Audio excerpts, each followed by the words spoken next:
À Saint Kitts et Nevis, le ministre du Tourisme, Lindsey Grant, a révélé que certaines compagnies de croisière lui ont indiqué que leurs passagers se plaignent de harcèlement touristique chaque fois qu'ils visitent l'île.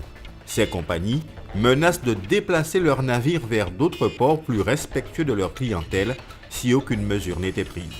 Le ministre kittitien a indiqué que sa priorité n'est pas seulement de protéger les croisiéristes qui débarquent sur le port, mais aussi de protéger le produit touristique Saint Kitts et Nevis dans son ensemble.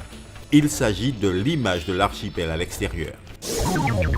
La Banque interaméricaine de développement et la Banque de développement des Caraïbes ont débloqué un prêt de 71,5 millions de dollars pour financer des projets portant sur les énergies renouvelables pour 6 pays de la Caraïbe orientale que sont Antigua et Barbuda, Dominique, Grenade, Saint Kitts et Nevis, Sainte-Lucie et Saint-Vincent et les Grenadines.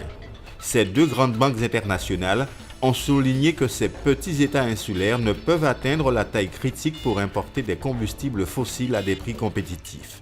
Il s'agira pour ces pays de changer leur modèle énergétique pour devenir plus compétitifs et moins dépendants de l'extérieur.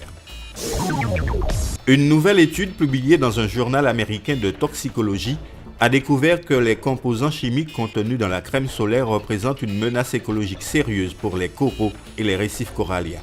L'étude montre qu'il suffit d'une goutte de ce produit chimique, l'oxybenzone, pour provoquer une catastrophe écologique. 80% des récifs coralliens dans les Caraïbes ont été ainsi décimés. L'étude appelle à ce que tous les efforts soient portés pour réduire la pollution à l'oxybenzone, à côté des actions en cours liées à la reconstruction des récifs coralliens.